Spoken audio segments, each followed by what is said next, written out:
கதவு திறந்து மன்னிக்க அவனை அடையாளம் தெரிந்து கொள்ள சிரமமாக இருந்தது. தெரிந்ததும் திடுக்கிட்டாள். பேச திணறி எச்சில் விழுங்கி, நீங்களா, எப்போ வந்தேள் என்றாள். இப்பதான் நேரா வரேன். அப்பா எப்படி இருக்கா?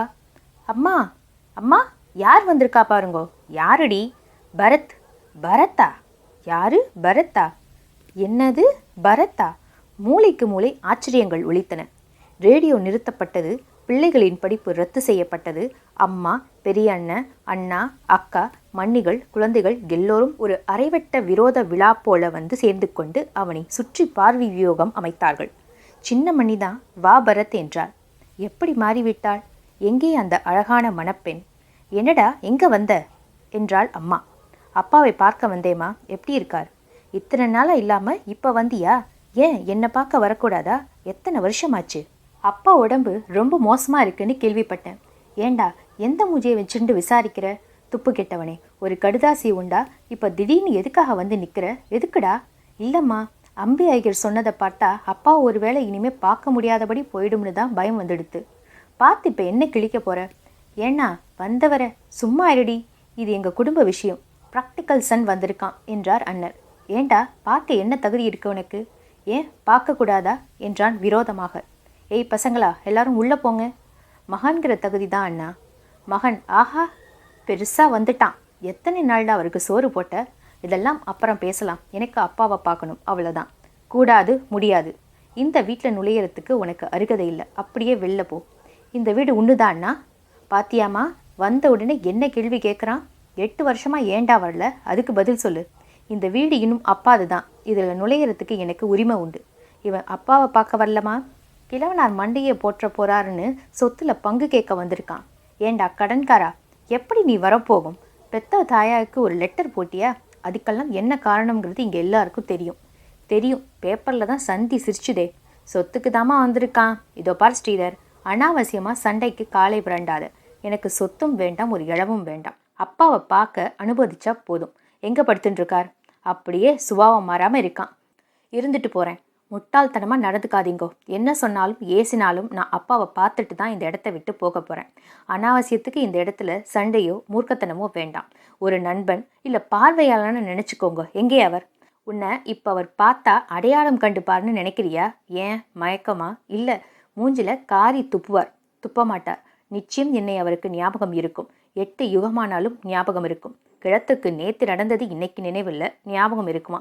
சரிம்மா, இவனோட என்ன ரோதனை? கல்லூலி மங்க மாதிரி போக மாட்டான். நல்ல மாட்டுக்கு ஒரு சூடு. கூட பிறந்த தோஷத்துக்காக காட்டிட்டு வீட்டை விட்டு விரட்டிடலாம். ஏய் சின்னி, பாடி இங்க. இது யார் தெரியுமா? சித்தப்பா. அழகான சித்தப்பா. அழைச்சுண்டு போய் தாத்தா ரூமை காட்டு. சின்னியின் பின் மௌனமாக நடந்தான். மாடிப்படி ஏறி திரும்பும்போது அத்தனை கண்களும் அவனை குத்தி துளைப்பது போல உணர்ந்தான். 8 வருஷமாக விட்டுப்போன உறவு. ஒரு கடிதமில்லை, விசாரிப்பில்லை, கல்யாண அழைப்பில்லை, எங்கே இருக்கிறான் என்கிற சங்கதி இல்லை. சினிமா என்றோ, டிராமா என்றோ, கல்கத்தா என்றோ, காசி என்றோ, பணக்காரன் என்றோ, கடனில் மூழ்கிவிட்டான் என்றோ, பொண்டாட்டி ஓடிப்போய் கிறிஸ்தவச்சியை வைத்து கொண்டிருக்கிறான் என்றோ கேள்விப்பட்டிருப்பார்கள். 8 வருஷ வெட்டுக்கு பிறகு வந்ததிலிருந்து வடிவெடுத்திருக்கிறான். எப்படி ஒட்டுவார்கள்? சித்தப்பாவா நீ என்றாள் சின்னி. ஆமாம். மெதுவாக அந்த மாடி அறையை அணுகினார்கள். எந்த ஊர்? ஏதோ ஊரு. சித்தி வரலையா? இல்லை. செத்து போயிட்டாளா? இல்லை. என்ன வேலை பார்க்குறேள்? அலையிறேன். எதுக்கு? எதுக்கு? ஜெயிலுக்கு போயிருந்தேள்னு சொன்னாலே அந்த சித்தப்பாவா நீ? ஏய் சின்னி, பேசாமல் ரூமை காட்டிட்டு திரும்ப வா. சின்னி கதவை திறந்து உள்ளே போங்கோ, தாத்தா தூங்கின்றிருப்பார் என்று சொல்லிவிட்டு விலகினார். உள்ளே டெட்டால் வாசனை அடித்தது. ஏறக்குறைய இருட்டாக சைபர் வாட் நியான் ஒளியில் தரையில் ஒரு போர்வை குவியல் தெரிந்தது. சுவரில் தடவி விளக்கு போட்டு அதை அணுகினான். குனிந்து மெல்ல விளக்கினான். அதிர்ந்து போனான். மை காட், இது அப்பா இல்லை. நான் பார்த்த அப்பாவின் பாதி. கண்கள் இருட்டு பொந்துகளாக மூடி, கன்னங்கள் ஒட்டிப்போய், கை நரம்புகள், மார்பு எலும்புகள் தெரிய பிராணன்.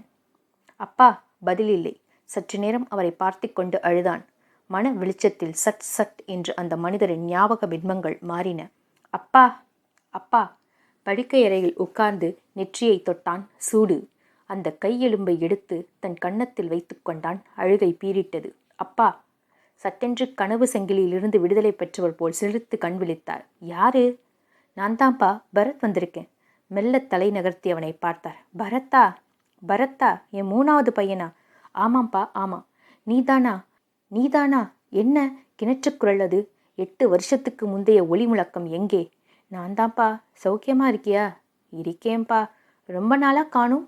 வந்துட்டேன்பா. தெரியும், நீ வருவேன்னு தெரியும். சாப்பிட்டியா? இல்லப்பா. சாப்பிட்ரு.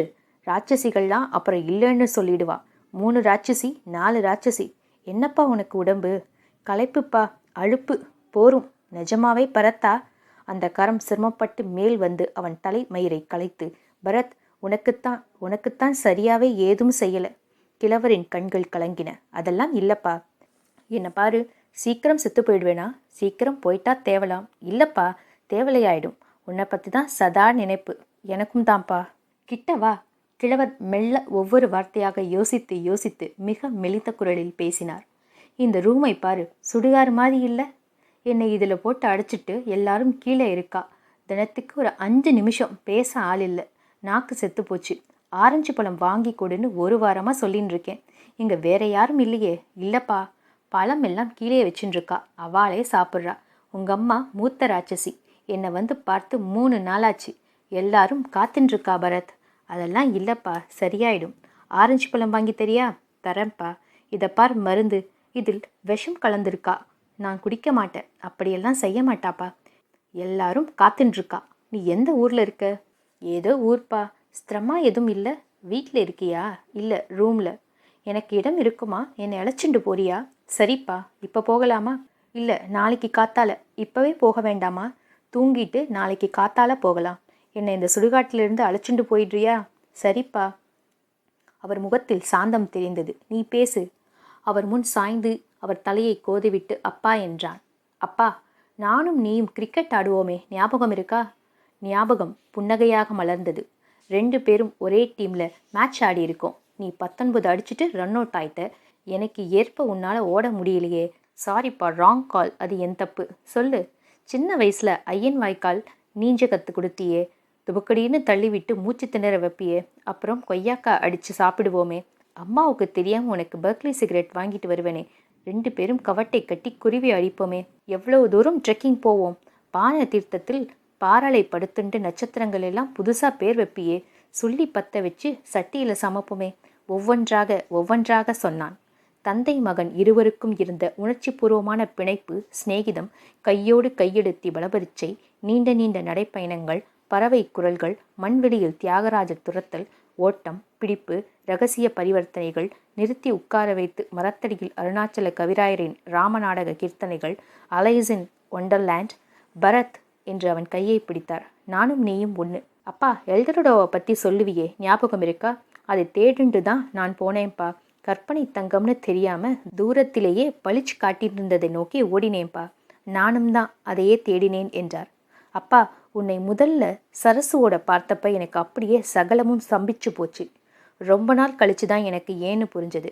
ஆனால் அதை பற்றி நான் ஒருத்தர்கிட்டையும் ஒரு வார்த்தை பேசலையே. இன்னைக்கு வரைக்கும் சொன்னதில்லையே. அந்த சம்பவத்துக்கு அப்புறம் உனக்கும் எனக்கும் ஒரு பிளவு வந்துடுத்து. அந்யோன்யம் வெட்டுப்பட்டுடுத்து. நீ என்னை பார்த்து, நான் உன்னை பார்த்து பயப்பட ஆரம்பித்தோம்.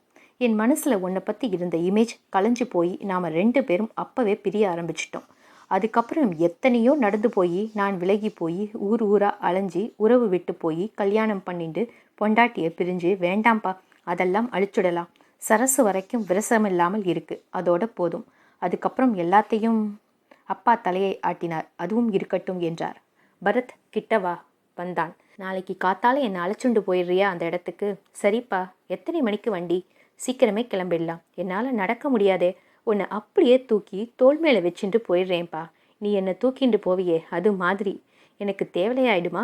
நிச்சயம் தேவலையாயிடும். கண்ணாடி மாற்றி கொடு. என்ன? சரிப்பா. ஒரு சின்ன டிரான்சிஸ்டரும் வாங்கி கொடுத்துடு. சரிப்பா. ஹெமிங்கோவோட கிளிமஞ்சரை படித்து காட்டு. சரிப்பா. மார்க்சஸ் அரேலியஸ் திருவாசகம், அப்புறம் பவிஷ்ய புராணம், டால்ஸ்டாய், கோஸ்லர், ரசஸ் எல்லாம். இதோ பாரு, அந்த தடி, 2 வேஷ்டி, 2 பனியன், அதான் என்னது. செருப்பு கூட கிடையாது. இப்போவே எடுத்துடுடு. நான் வாங்கி தரேன்ப்பா. நிறைய நடக்கணும். அவர் முகத்தில் இப்போது தேஜஸ் தெரிந்தது. உதட்டில் புன்னகையுடன் அவனை மிக அருகில் அழைத்து கண் சிமிட்டலுடன், பரத், உன்கிட்ட ஒரு ரகசியம் சொல்லணும். அவா ஒருத்தருக்கும் தெரியாது. என்னப்பா? சொன்னார். ராத்திரி முழுவதும் அவர் அருகிலேயே உட்கார்ந்து அவரை பார்த்து கொண்டிருந்தான். 3 மணி சுமாருக்கு அப்பா இறந்து போயிருந்ததை உணர்ந்தான். தூக்கம் போலத்தான் படுத்திருந்தாள். உதட்டில் புன்னகை ஸ்திரமாக இருந்தது. பரத் ஓரத்தில் ஒதுங்கி நிற்க ஒவ்வொருவராக வந்து ஆர்ப்பாட்டமாக அழுதார்கள். அதன் பின் சுரத்து குறைந்து அழுதார்கள். அதன் பின் மௌனமாக. வந்தான், முடிச்சிட்டான். இவனை பார்த்த அதிர்ச்சியிலேயே உயிர் போயிடுத்து. எதுக்காக இப்போ திடீர்னு வரணும்? அண்ணா, ஒரு விஷயம், தனியாக வாயேன். என்ன? போகிறதுக்கு முன்னால் அப்பா என்கிட்ட சொன்னார், வீட்டையும் நிலத்தையும் என் பேரில் எழுதி வச்சிருக்காராம். காரியம் எல்லாம் முடிஞ்சப்புறம் இந்த அட்ரஸுக்கு எழுது, எல்லாத்தையும் மாற்றி சாசனம் பண்ணி கொடுத்துட்றேன். பரத், எங்கே போகிற? திரும்பி பார்க்காமல் நடந்தான். இந்த கதையின் பேர் எல்டோரடா. குங்குமம் அப்படிங்கிற வார இதழில் திரு சுஜாதா அவர்களால் எழுதப்பட்ட ஒரு மிக சிறந்த சிறுகதை. நான் வாசித்தேன். அதை வாசகர்களாக இருக்கிற நீங்களும் கேட்கணும் அப்படின்னு நினச்சதுனால இதை உங்களுக்கு நான் இன்றைக்கி வாசித்து காட்டியிருக்கேன். இந்த மாதிரி பதிவு உங்களுக்கு பிடிச்சிருக்கு அப்படின்னா சேனலை சப்ஸ்கிரைப் பண்ணுங்கள். உங்கள் ஃப்ரெண்ட்ஸ் அண்ட் ஃபேமிலிஸ் கூட ஷேர் பண்ணுங்கள். தேங்க்யூ.